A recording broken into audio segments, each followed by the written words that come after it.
illi ağamlar. Tüylü güzel gelmesinler. Toylumur kutlu olsun. Yaşlar pakıtlı olsun. Pakıtlı yaşasınlar. Bu daim görüşüp kundur kovulun. Ağırdan alın ağıttın olsun.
Yansımın yadıtmanıyım.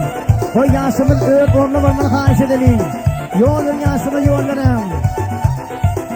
O yansımın sahirin köşkünü varsınlar.